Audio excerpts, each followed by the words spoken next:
Hello. This presentation is going to be a brief overview of the Holocaust. And when discussing the Holocaust, we have to provide some background information so that it makes sense. We could start at different points, but I want to start in the year 70 CE.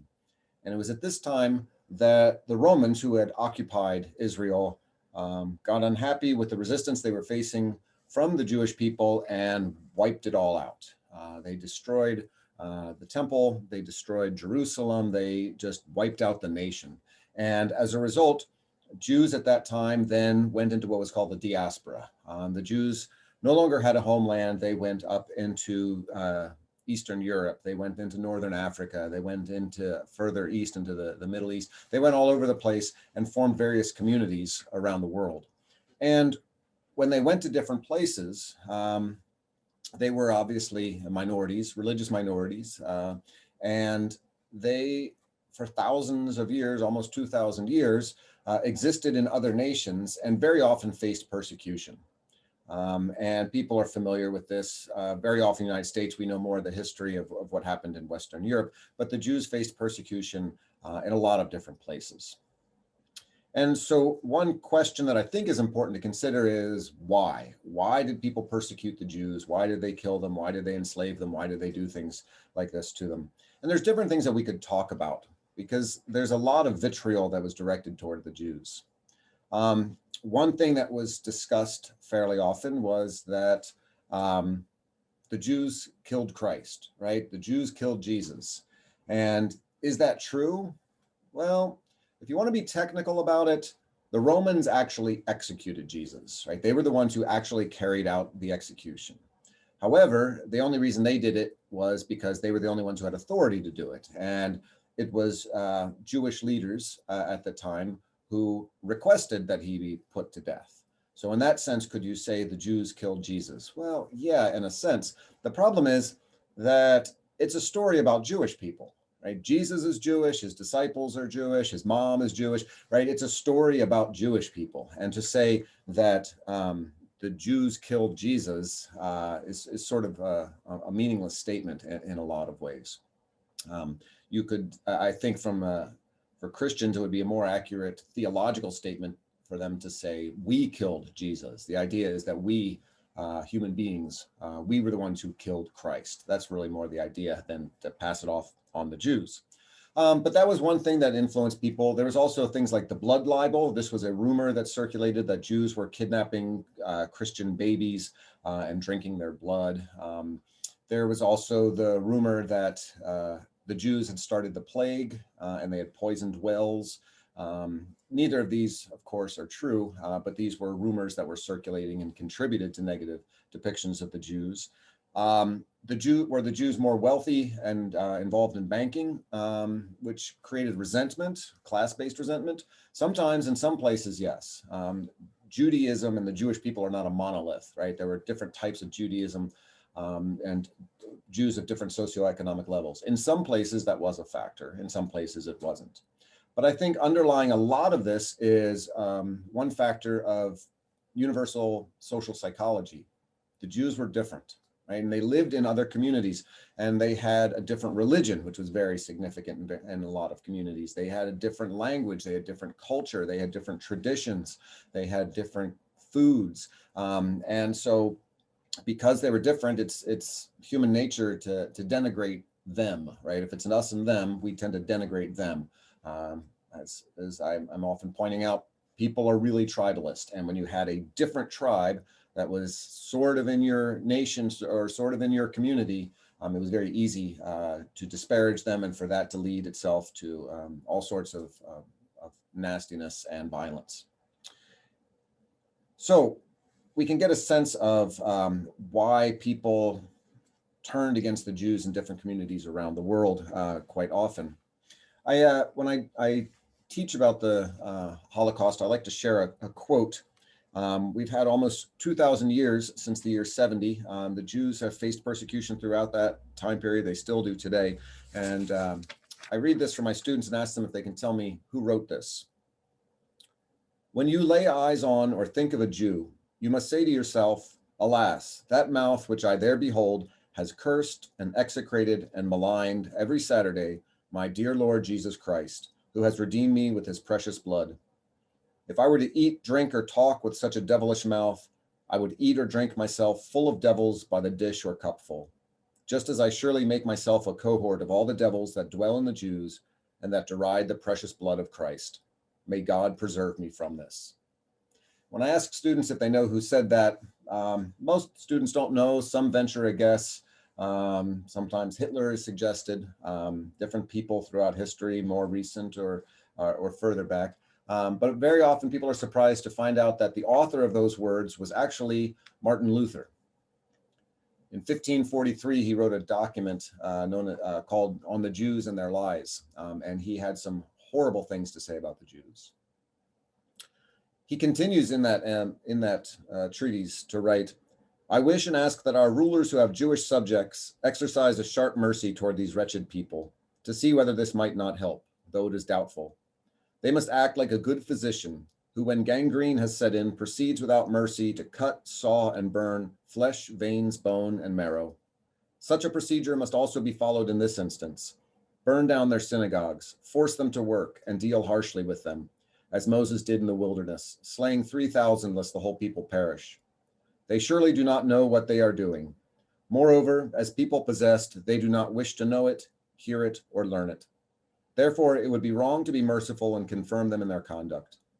If this does not help, we must drive them out like mad dogs, so that we do not become partakers of their abominable blasphemy and all their other vices, and thus merit God's wrath and be damned with them. So this is what Luther wrote in 1543 about the Jews. And in understanding what Luther wrote and its influence on later generations, later centuries, I think there's an important point to be brought out here.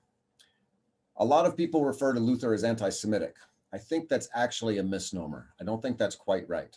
I don't really, object strongly, but I think what we have to understand is that Luther's objection to the Jews, his hatred for the Jews, was based on their religious beliefs. It was not based on them as an ethnic group. And so I think it's more appropriate to refer to Luther's attitudes as anti-Judaism. This is not to minimize the wretchedness of what he wrote, but to clarify what his issue was, what his concern was. So Judaism is unusual. I don't think it's unique, but it's unusual in that it can operate and does operate as both an ethnicity and as a religion. Now, some people disagree with this. This seems to be the dominant view and the one that makes the most sense to me, but you should know that some people disagree with this dichotomy. But Judaism seems to function as an ethnicity, right? If you're born Jewish, you're Jewish. You can convert to any religion, you can become an atheist, you are always Jewish. And so it functions like an ethnicity. At the same time, it's also a religion. It has different beliefs. There are different denominations depending on their understanding of Judaism. A person can convert to Judaism and then become Jewish. So Judaism functions as both an ethnicity and as a religion. Luther's problem was that he had a problem with Judaism as a religion. It was not an ethnicity problem. And so I think that's better referred to as anti-Judaism. When you get into the 20th century and people like Hitler, the Nazis were clearly anti-Semitic. For them, it had everything to do with ethnicity. Religion didn't matter at all. So for the Nazis, if you were of Jewish blood, which is how they talked about it, if you were of Jewish blood, but converted to Christianity, that didn't matter. You could have half Jewish blood, right? One Gentile parent and one Jewish parent, and you could have become a Catholic priest. Doesn't matter. You have Jewish blood. And so the discrimination that exists and has existed can be either against the Jews based on ethnicity or against the Jews based on religion. And quite frankly, sometimes today, if you look at groups like the KKK, it gets all mixed up, right? But historically, sometimes there was a distinction to be made. Okay, with that in mind, when we get into the 20th century, what was happening in more places than just Germany, this was happening in France, it was happening in the United States, there was this underlying anti-Semitism that was also getting caught up with eugenics. This was the science of the time, which we now recognize as pseudoscience, looking at different ethnicities or races and believing that they could be ranked in terms of superiority and inferiority, that some races were inherently superior to others. And as you all know, right, so for Hitler and the Nazis, the Aryan race, the white Anglo race, was the superior race, and others were of lower levels and were often considered subhuman. This extended even to other groups that we regard today as white, like Slavic people. And so you have this combination of eugenics and anti-Semitism that comes together. And so there's this growing animosity toward the Jews, believing that they are inherently inferior. It is just a very plain, simple case of racism, plain and simple. That word gets defined various ways today, but the idea that there are some races that are better than others inherently, and that the Jews were an inferior race. And so the Nazis, of course, Hitler gets on board with this, stirs this up within their own movement.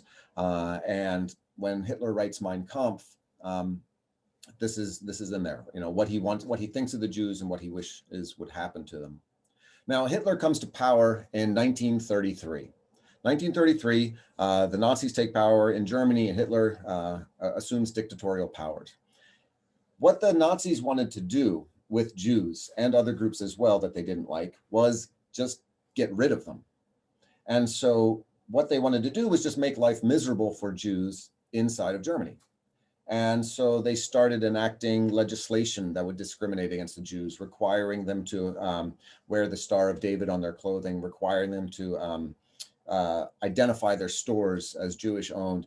And there were also groups like the SA, the brown shirts, the Sturmabteilung, these were sort of a paramilitary group of the Nazi party who would go around and harass and attack different political enemies, including the Jews. And so life just got miserable in Germany during this time. In 1935, they passed the Nuremberg laws. It said if you're not a real German, by which they mean if you're Jewish, you're not a real German. And so if you're not a real German, you can't hold a government position. You can't work for the government in Germany. And because so many, the vast majority of universities in Germany are state-run, this meant that lots of people in Germany, lots of Jews lost their employment. And so again, this was another way of making life unpleasant, difficult in Germany so that Jews would emigrate. They would go to other places. And they weren't a very large percentage of the population. They were a very small percentage of the population. And so the idea was, let's just get rid of them. And a lot of Jews moved. A lot of Jews, they moved to sometimes back to Poland, sometimes they moved to Palestine, to France, to England. And it was in 1936 that my father's family came from Germany, from Cologne at that time, to the United States because they recognized what was happening and that things were getting dangerous for Jewish families in Germany. Things progress, and an event that most people are familiar with is Kristallnacht. And Kristallnacht took place November 10th and 11th of 1938. Kristallnacht is very often translated the night of broken glass. And what happened to bring about Kristallnacht is there was a young man named Herschel Greenspan, who's a college student. He was studying in France, and his parents who were Jewish back in Germany got pushed out. They got pushed out of Germany back to their native Poland. But when they got to Poland, Poland didn't want to receive these Jewish citizens. And so they ended up in a border town, essentially as refugees. And their son, Herschel Greenspan, who was over in Paris studying at that time, was so upset about this that he thought he needed to make a statement to the world. And so he went into the German embassy and he shot the first German official that he saw, a minor official, but he wanted to make this statement to the world. Well, what ended up happening was what was supposed to appear as this spontaneous uprising by the German people against the Jews because of this incident. In reality, it was orchestrated by the Nazi government. And they went throughout Germany. Let me rephrase that. That's incorrect. It's not that certain groups went throughout Germany, but communities within Germany had members that rose up and attacked their Jewish neighbors. And so during this time, there was a lot of damage that was done to Jewish homes and businesses. Within 48 hours, over 1,000 Jewish synagogues were burned, along with their scrolls and Bibles and prayer books. 7,000 Jewish businesses were trashed and looted. 96 Jews were killed. Jewish cemeteries, hospitals, schools, and homes were destroyed. 30,000 Jews were arrested and sent to prison camps. Dachau, Buchenwald, and Sachsenhausen, which had existed at that time, were expanded to accommodate these additional Jews who were arrested. And after all of this was over, the Jewish community was fined for the cleanup. The Jewish community had to pay a fine to the government, and they had to pay for the cleanup. And the image of the night of broken glass, or Kristallnacht, is the idea, the image of all of the broken windows from all of the storefronts throughout Germany, wherever there were Jewish-owned businesses with large glass storefronts, those were smashed. And so the cost of the broken glass alone came to a tremendous amount, and of over 5 million Deutschmarks at that time. Now, what's interesting to point out is, okay, this is 5 years into the Third Reich. And I don't know if you caught it when I was talking about it, but the number of Jews who were killed during Kristallnacht was relatively small when we're talking about the Holocaust, fewer than 100. And so again, the idea was at this time, it's not that they were going to go out and eliminate all the Jews. They just wanted to make life miserable so they would emigrate. Now, as you know, it wasn't long after that World War II began. And as Germany then goes into Austria, goes into the Sudetenland, and 1939 goes into Poland, and then into France and up into Scandinavia, and expands its boundaries. The Third Reich becomes much larger than it had been in the 30s. And so now Nazi Germany is a much bigger empire, and within it are a lot of Jews, millions and millions of Jews. Now, earlier on, when you're talking about maybe a couple 100,000, then getting them to leave might work. But now that's just way too many. And so what do you do with them and other political enemies? And so at first, they just would round them up and shoot them. And so there were groups, military groups of the German Wehrmacht, I believe the Wehrmacht, who would go and round up political enemies, including the Jews, and just shoot them and bury them in large graves.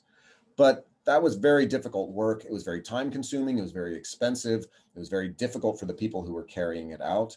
And so eventually they decided we need to come up with a better way of dealing with this problem, with the Jewish problem or the Jewish question.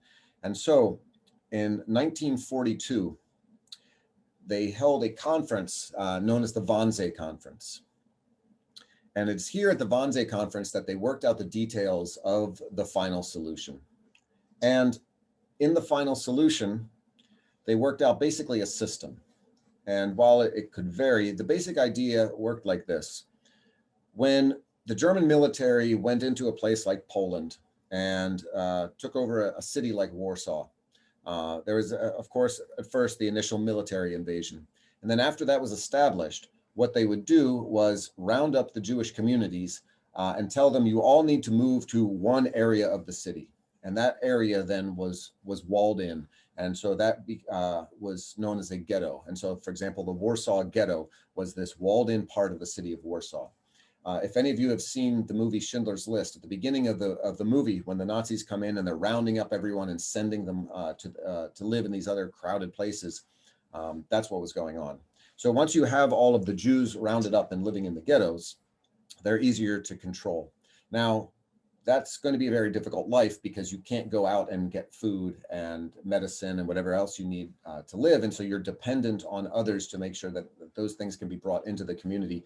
And so there were plenty of people who died in these ghettos.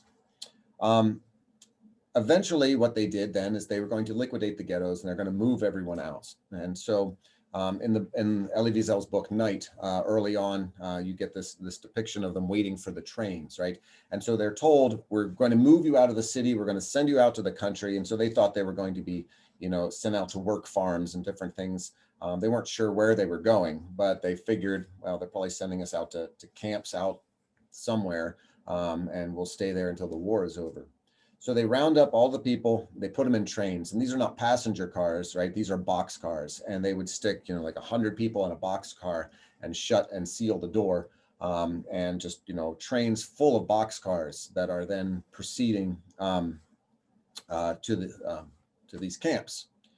Now, that ride with perhaps 100 people in a boxcar, it might last a day, it might last a week. And if it's in the heat of summer, that would be, of course, extremely dangerous. And if it was in the cold of winter, that could be extremely dangerous. And so many people died during this transport on these trains. But if you survived, and if you made it to the destination, very often they were going to camps like Auschwitz. And we'll talk about the different camps a little bit later. When they would arrive at the camps, what would happen is the train would pull up, the doors would open, the people would spill out, and there was someone there to carry out what was called a selection. It's the same in English and in German. And if you looked young and fit enough to work, if you looked healthy, then you were sent one way. If you didn't, if you were too young or too old or didn't look healthy, or were a mother who refused to be separated from her baby or whatever it might be, then you got sent the other direction. Those fit enough to work were then taken to labor camps and were slave labor until they died, or if they happened to survive the war. The other group were taken over to another area, and they said, well, before we take you to the barracks, we need to make sure that everyone is clean. So we're going to take you through a delousing station, a shower station. And so they would take the people and have them take off all their clothes, and they'd say, make sure you put everything where you remember it. Maybe mark your stuff, your name on your belongings with chalk. Remember where your things are, and we're going to go into this room. And they would go into a room that was marked shower. They would go in. The doors would be hermetically sealed and locked, and they would drop Cyclone B poison gas into this room. The people would be gassed, and would all die. At that point, once it was aerated, a door on the other side would open, and there were a group of prisoners who worked there who were known as the Sonderkommando. And these were prisoners whose job it was to take out the bodies, remove any gold teeth that might be in someone's mouth, and incinerate them. And they would put them into large furnaces and burn the bodies. And that was the basic system by which the Nazis developed an approach to annihilating large numbers of people as efficiently as they could, while still being able to, in some cases, abstract free labor, slave labor from the people before they died. Okay, so the war ends in 1945. Now, if you think about that, the Wannsee Conference is in 1942, and the war ends in 45. So you have roughly 3 years. When we talk about the Holocaust, and we're talking about the systematic destruction of these people, this wasn't taking place from 33 to 45. This was really only going the final 3 years or so of the war. And when you think about the number of Jews who were killed, the number that's used is usually 6 million, which is probably pretty close. We don't know exactly, of course, that you have them killed at that rate, not for 12 years, but really only for 3 years that they're wiping out all those people, along with many others. One of the things that I think is important to understand is that when we talk about what the Nazis were doing, we usually we use this catch-all term, concentration camps. Technically, that's not really the best way to talk about all of them.